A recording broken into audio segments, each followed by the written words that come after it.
I'm Tom Johnson. I'm the product manager in charge of Ethernet for ATTO Technology, and I control the development of our fast frame smart NICs and our new software ATTO 360. The purpose of this webinar today was to showcase one of our greatest partners, Pixitmedia. My colleague Andrew had sent me a white paper, a case study that they had done, and he's going to talk about several case studies today, actually. But the one that caught my eye was NVMe-over-Fabrics, and I thought it timed right with a new release that we had. FastFrame is our smart NIC adapter line.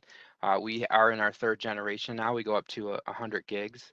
ATTO is known for having the best hardware, the best performance, and the lowest latency. We've been making storage adapters for over 30 years now. And a lot of the themes that you'll hear about today is Ethernet and how Ethernet as a protocol can handle any type of production workflow now. Especially with these modern protocols like RDMA and NVMe-over-Fabrics. And one of the things ATTO is known for is making everything simple. You know, we tend to have customers that are very creative, but they're not as savvy technically. And we try and let our customers lean on our experience. And one of the things that we offer is a free download to manage our adapters. So when you're connecting via your clients up to storage, there are one of the recurring themes that we heard in the Ethernet world is how hard it is to manage. The performance expectations aren't reality, and we can get performance up on Ethernet by doing a few things. One of them is tuning. So our ATTO 360 is, like I said, is a free application that it's really an all-purpose tool, but it covers three areas: tuning, analytics, and monitoring. On the tuning side, we have one-click setup. So we've set up these tuning profiles. We try and match them to workflows.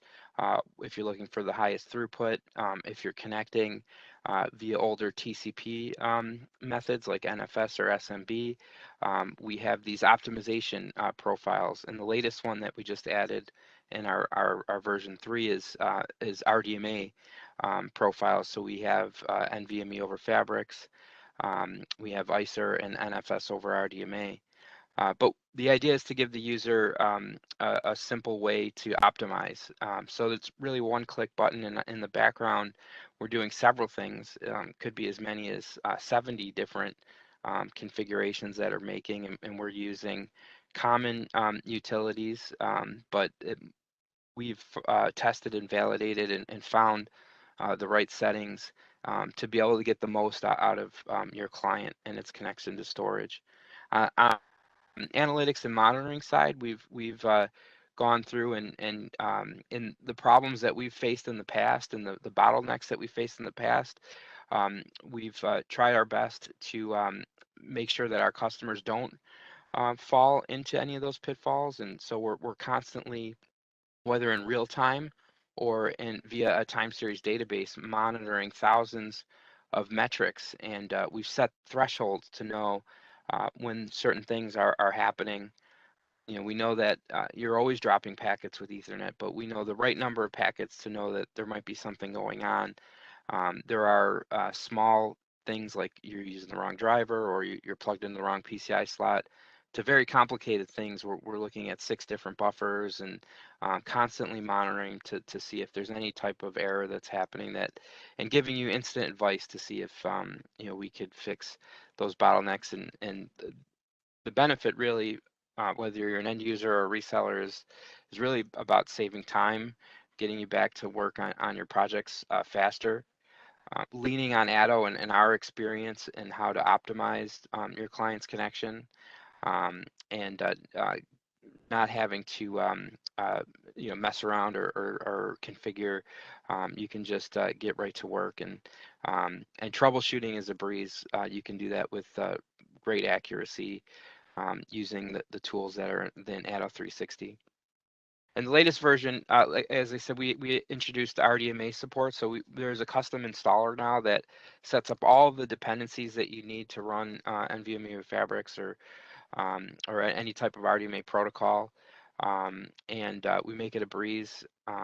Again, it's a free application. Feel free to download it on our website. Reach out to us if you'd like a demo.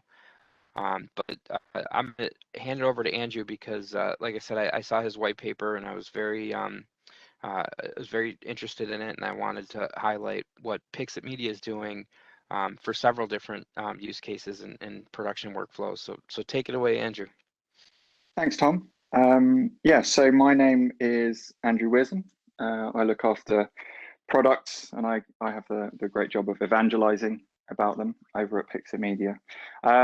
So today I'm very briefly going to just explain who we are at Pixitmedia, and then through telling a few of our customer stories, I'm gonna start to challenge the sort of the assumption that SAN and fiber channel is still necessary across many aspects of media and entertainment, not just the sort of the straight line speed that it's been associated with. So first, a little bit about Pixitmedia. So we're an award-winning software-defined storage solutions company. We were born out of the media and entertainment industry, and that's where our strength lies. And we provide complete solutions to many of the world's major content owners, film studios, broadcasters, production and visual effects houses. So we're born out of media, and this is very much our comfort zone. And we're familiar with not only the challenges of technically delivering for the media and entertainment industry, but also what our customers and our customers' challenges are. So we obsess about our customers because media is cool. So what am I going to talk to you about? It's really this preconception that, do you need a SAN anymore? So SANs have been firmly kind of knocked off the pedestal with the advent of Ethernet and those storage appliances that were able to deliver performance, perhaps through things like caching. So they deliver a SAN-like experience, but there's still a go-to, a comfort zone, particularly for leadership and for technology decision makers to go, well, hold on a second, I've got a real-time workload that is of a certain weight, and it has a certain bandwidth requirement. And so a lot of people are still going to SAN and almost sort of not looking at the advances that ourselves and the likes of ATTO have made to really implement Ethernet in a way that is relevant to the industry. Because SANs, it still has a place. They're still trusted to deliver those real-time frames, particularly when the frames are getting bigger.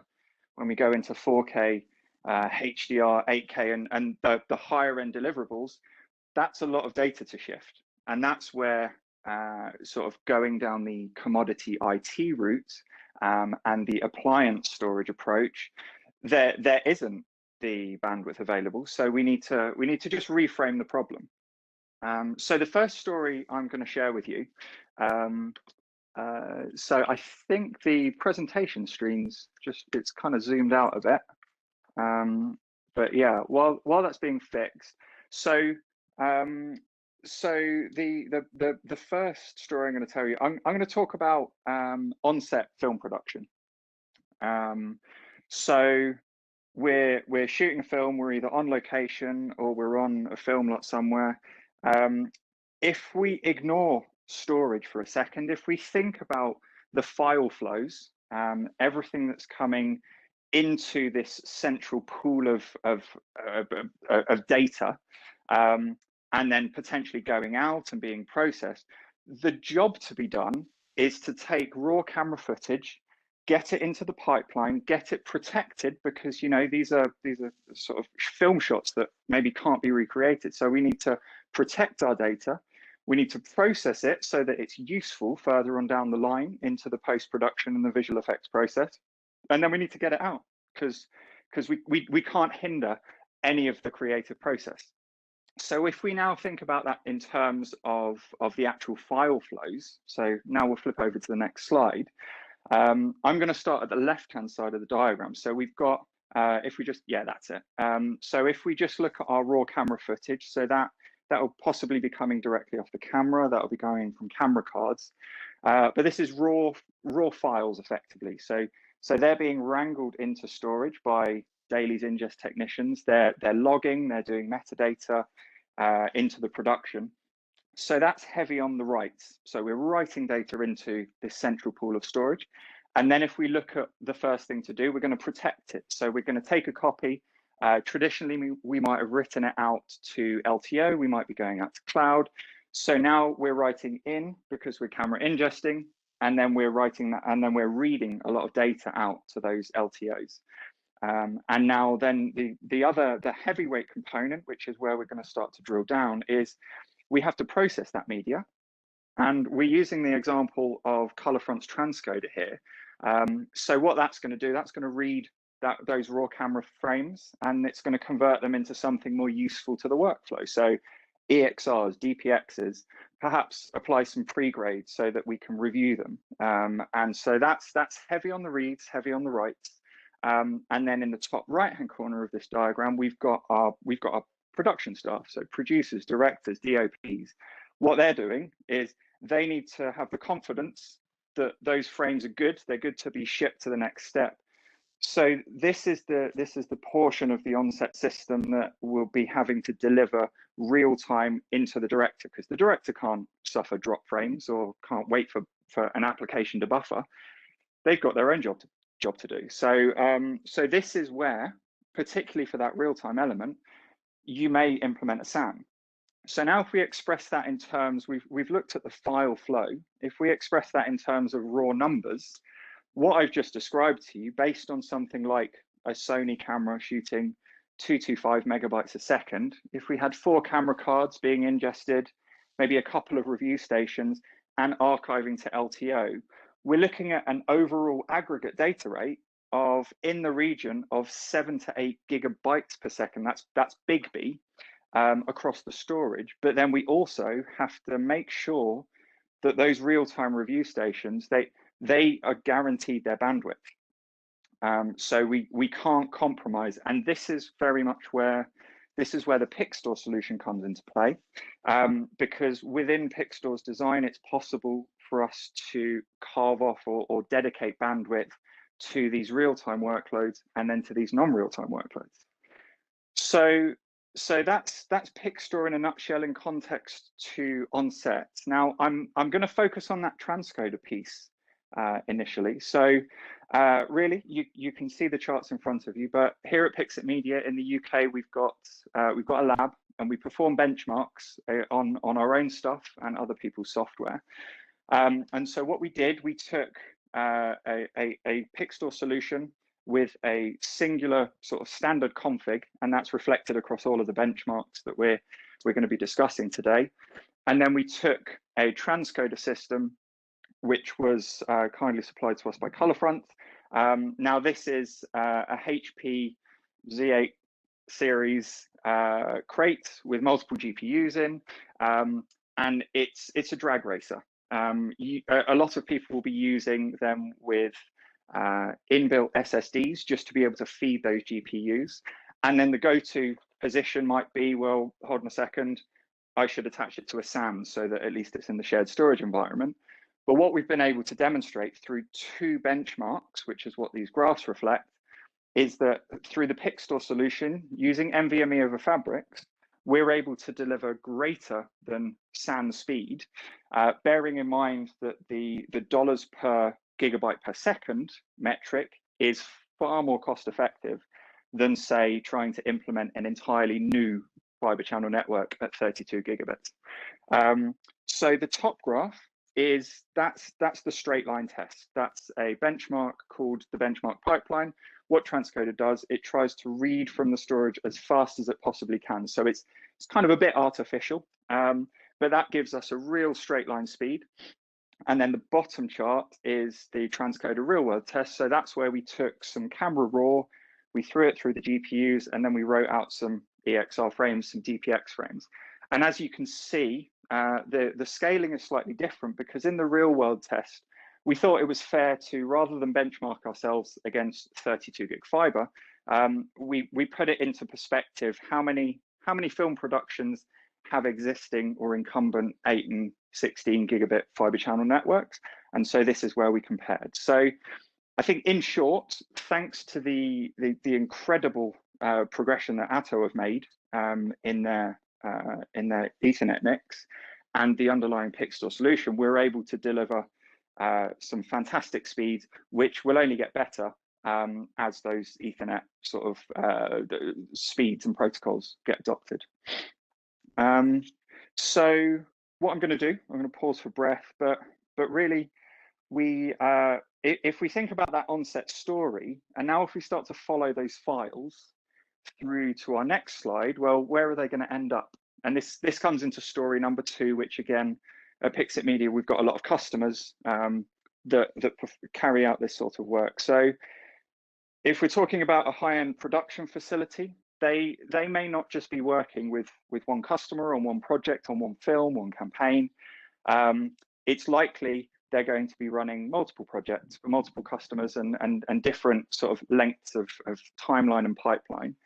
So effectively, the challenge here is to feed all of the creativity that's taking place in their 4 walls, so to speak, and all of the sort of the creative services. Now, a common trait and an interesting observation is that these types of facilities tend to encounter a couple of challenges.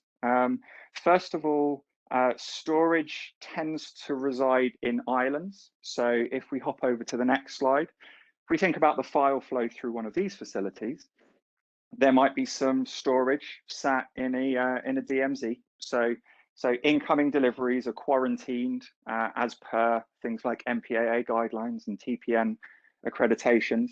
And then the administrative staff might be using some general file storage to handle scripts and artwork and things like that. And then there'll be, your kind of lighter data rate stuff like editing, graphics, that sort of thing. And there might be an allocation of nearline storage, and then you have the high-end stuff. So your color grading suites, your mastering, your flames, your resolves, that sort of thing. So the 2 challenges that this type of facility might encounter is that there's storage islands everywhere. So there's data constantly having to be wrangled left to right in this diagram. Now that is inherently inefficient, and it results in duplication. Even if there's a bit of automation, you tend to get duplication between these places. And then the other challenge is that the technology teams that are responsible for these, you could literally hang a different storage vendor's badge off each of these buckets of storage. So the technology teams and the decision makers have to become generalists. Now that's a challenge in itself, because you end up with a broad knowledge as opposed to a depth of knowledge in one particular technology. So if we go to the sort of the next slide, the way we are able to do it here at Pixitmedia is the Pixstore again can represent this kind of central logical pool of storage, where on the bottom half of the diagram, we can wrap around many different technologies. So we can wrap around cloud, nearline, NVMe-over-Fabrics, all of the disk classes, and segregate it in a way that is Studios compliant, so we can still serve the likes of those DMZ workflows. But on the top half of the diagram, as far as users are concerned, is they just see some shares. So this whole act of data wrangling becomes much more easier to conceptualize and to actually carry out day to day. So files can flow much more easily. So kind of having one throat to choke on the solution is a nice thing. But then if we look to the other aspect, is when you're making a decision as to, well, how do I validate that this solution is fit for purpose? Well, then a lot of people, technology, decision makers, that sort of thing, will often lean on benchmarking software that has historically been used to validate SANs. The most common one is an application called Frame Test. And so if you're a generalist and you're trying to make a decision as to, okay, I'm going to buy some storage to service my needs, well, how do I get comfort? Let's strip back the marketing. Let's actually sort of validate this myself. So I'm going to get a test system and I'm going to run Frame Test, because Frame Test is right. It worked on my SAN, so it's going to work on my NAS or my global namespace. So what we demonstrated in the Pixitmedia lab is that we took a whole array of benchmark applications and we tested them. On the left-hand side of the diagram, we tested them on exactly the same underlying storage. So we're talking a Pixstore solution that stayed the same, a back-end network and a front-end production network that stayed exactly the same, all based on Ethernet, and then ATTO interface cards out to the workstations. The workstations, again, were the same. And as you can see, we got some pretty significant dips and variances in performance over those NAS protocols. But then what we also did, we compared Frame Test, because it's probably the most widely used of these benchmarking applications. We compared that against what we were able to achieve in context to a Pixstore solution, so the sort of thing that we would deliver our customers. So a Pixstore solution feeding Blackmagic Resolve. And as you can see, those red lines and blue lines, there's variance. Sometimes it's quite stark. And for me, the most interesting thing is that depending on the context, it's actually possible to exceed what the benchmark tool thought you would get. So really the message here is that the benchmarking process is perhaps in need of being updated. And also tools like ATTO 360 are really us moving into a world where we don't just think about the speed that's coming off your drive spindles, so to speak, in a drive array, but we actually think about that full suite from the blocks on disk all the way through your Ethernet network, up to your workstation, out to the application, and to those eyes that are looking at the glass, sort of metaphorically speaking. So if we now move on to our third story, well, that would be based around another chunk of the Pixit customers that we have, which is post-production. So I've described onset and I've described high-end facilities, but there's a lot of people working with compressed videos where perhaps their end-to-end doesn't use full kind of 10-bit, 16-bit frames, but they're actually shooting directly to those compressed video formats. Now, this could be a post-production shop, it could be a creative agency, it could be many different types of businesses within our industry. And the challenge here is that they might have historically bought SANs because the equivalent commodity IT appliance was not fit for purpose, but actually the reason they were buying a SAN is because they just wanted the confidence that those frames would play back every time. So if we hop over to the next slide, we can start to see that the file flow is agonizingly similar to what we saw on set. So we have footage on location, we might bring it into a central location, and then we might use common tool sets like Adobe Creative Cloud, Avid, Resolve. All the while we're handling compressed video codecs. And that's the key here, is with that video compression, rather than sort of requiring raw data rate from my storage through to my application, actually what we've done is the payoff is we squashed those files so they were more efficient on storage. So we could move them around, they didn't take as much space up, but the cost to that compression is that the workstation and the application have to work harder because they have to decompress it, get it into their playback buffers, and then get it out to the eyes that are editing. So there's two things, and Tom actually touched on this, that the reason SAN gives a sense of this being more efficient is because the journey in that workstation to application is fundamentally different to with the NAS protocols. So it doesn't have to travel through things like the operating system's TCP stack, and there's different kind of compute dedicated to it. So benefits in workstation and application technology improve the experience.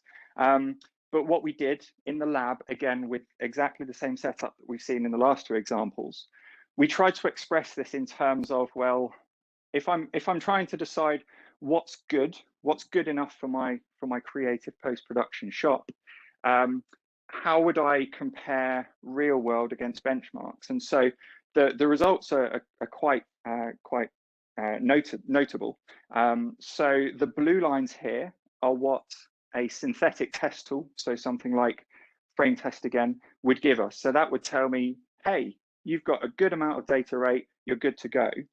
But with these highly compressed codecs, the red bars tell me actually, with exactly the same workstation, a HP Z800 attached using an ATTO network interface, those codecs are so compressed, they're pushing my CPU to the limit before my network got to the limit. And so you can see that it's possible to over provision parts of the overall design. And this is why we find a lot of post-production facilities maybe have a SAN that they're not necessarily utilizing to its full potential, because the workstations are handling codecs which just require more effort. So to avoid over provisioning, we at Pixitmedia, we take notice again beyond the storage. We go right up into the network, the application, and out to the users. So I think hopefully the three stories that I've shared are useful and helpful. All of the sort of the deeper information and all of the backstory behind what we've been discussing is in the three white papers that are available for download. But really, the key takeaways that I would love everyone around this table, so to speak, to be able to walk away with is that NVMe-over-Fabric fundamentally provides a cost-effective alternative to SAN, but also a tangible real-world boost. So we can exceed what SAN and Fibre Channel are capable of, and it's massively more cost-efficient. That benchmarking software, so artificial benchmarking software, doesn't necessarily validate the entire environment, and so with the right solution we can outperform. But really, we at Pixitmedia want to present ourselves as a partner who can help you actually answer the question, well, what does the holistic solution look like?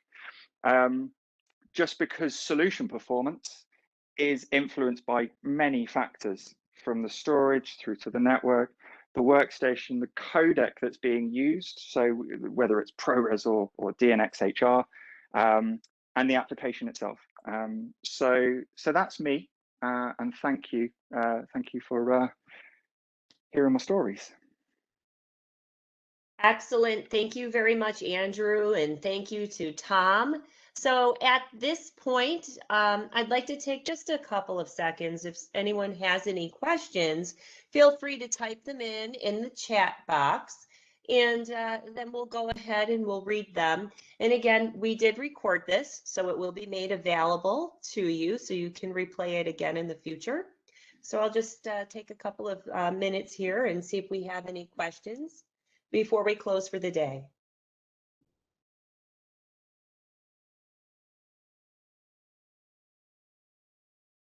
I actually do see one that came up already, so I think I'll just start with this one.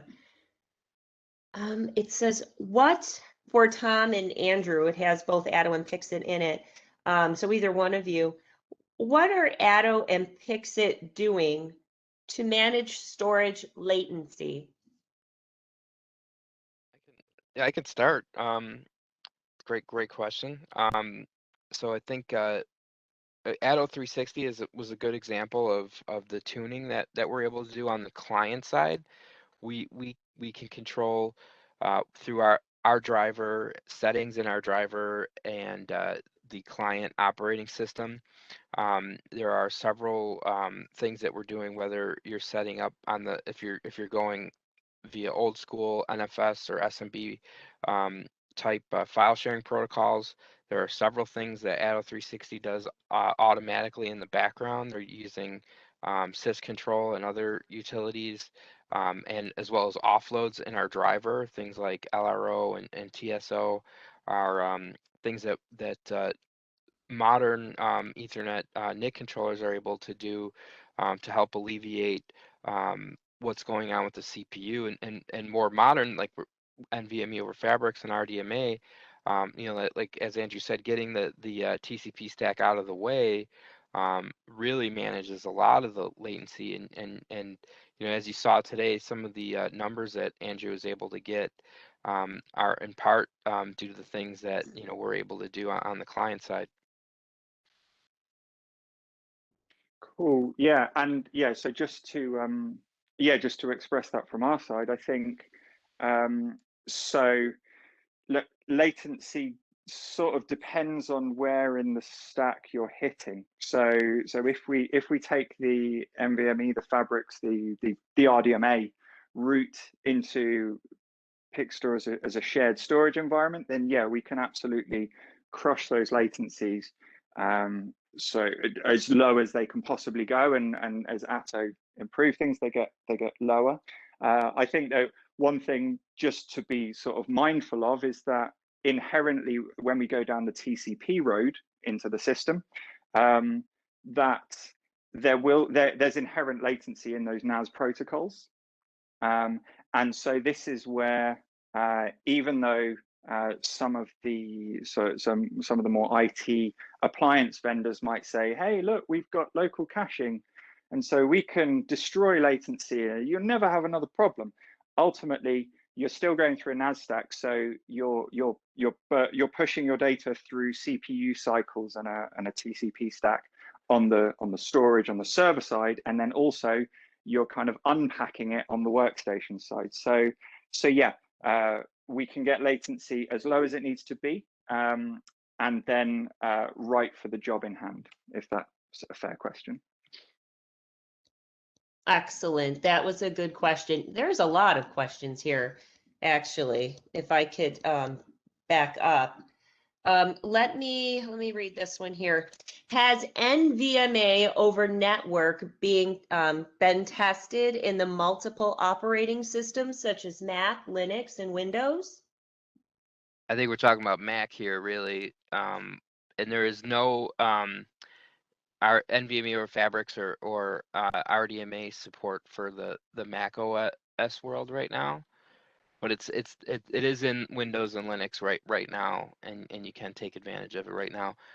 We are working with Apple. I can't tell you if they're a date that they would introduce support for that, but it could be something that the Mac community can take advantage of in a year or two. Would be my answer. Certainly.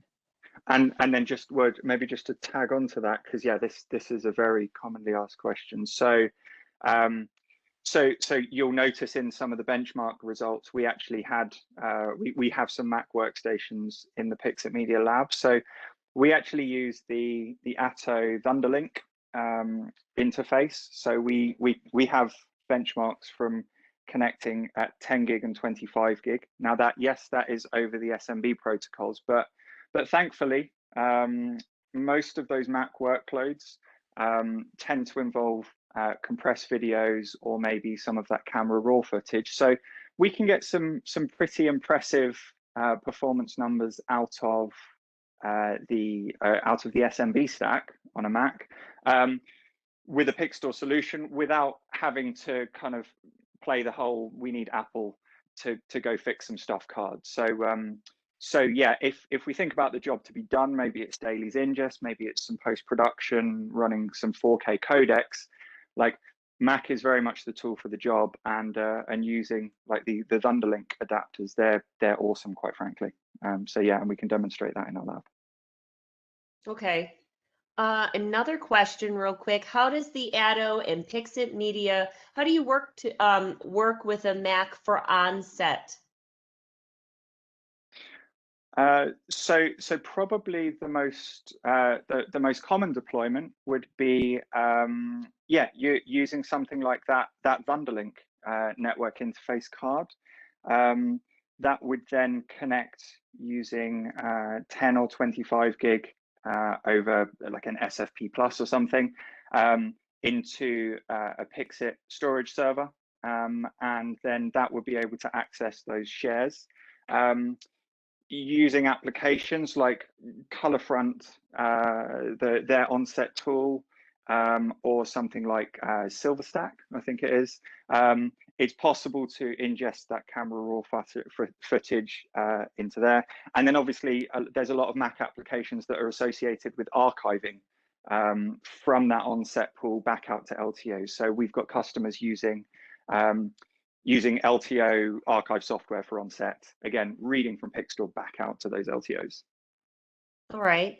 Are there any special software that's needed to join a Windows workstation into a GPFS Pixit cluster? Okay, so yeah, so this is where, in context to a Pixstore solution, we have three flavors of connectivity. We've got our NFS and our SMB.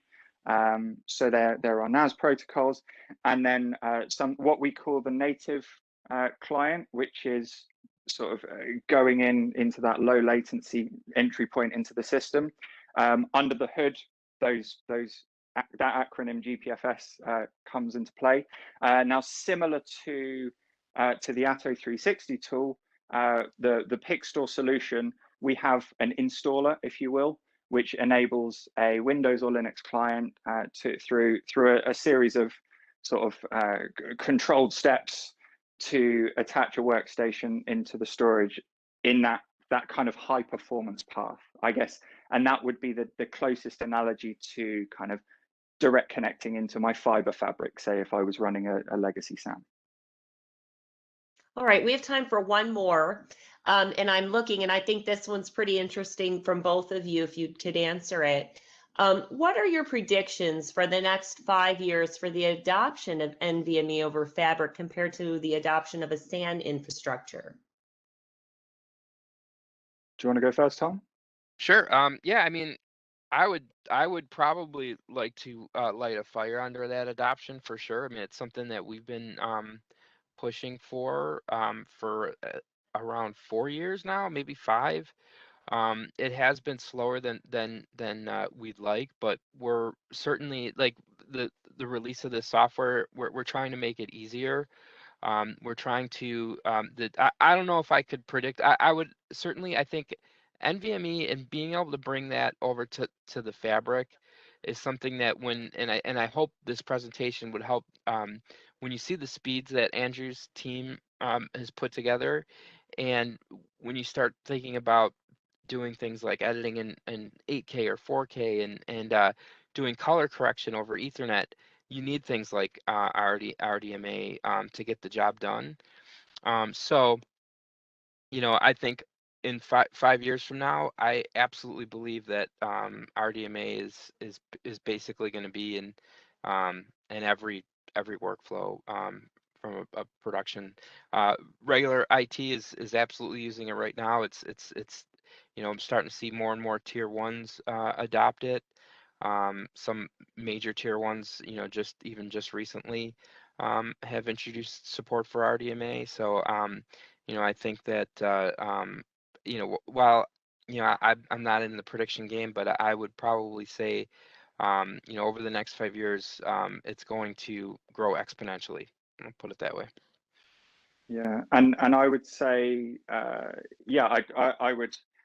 would say I agree with that. I'm going to quote one of my colleagues, and the real big thing that the last year to 18 months has shown us is that we need to keep creating, and a lot of the time it's going to be on premise, but a lot of the time and more often it's going to be in the cloud. And as far as we're aware, and we work closely with all of the major public cloud companies, is that, putting it bluntly, we're not going to get SAN in the cloud. We're not going to get fiber channel. So buying into Ethernet technology now enables us to take advantages of everything that is going to make all of our businesses and our customers' businesses more resilient. And what's been really interesting for us is we're finding that the on-premise footprint is getting smaller when it comes to raw block capacity, but people care about those data rates. So that's why we're pushing on the 100 gig sort of in the real world.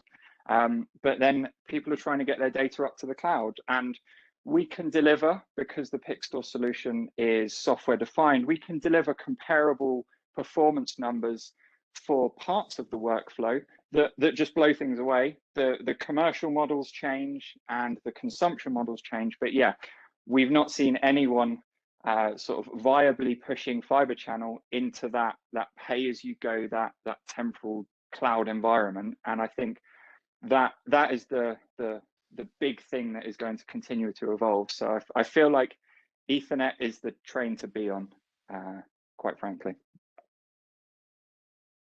All right, I appreciate that. We had a lot of questions, so thank you for everyone that submitted. I hope I got to most of them.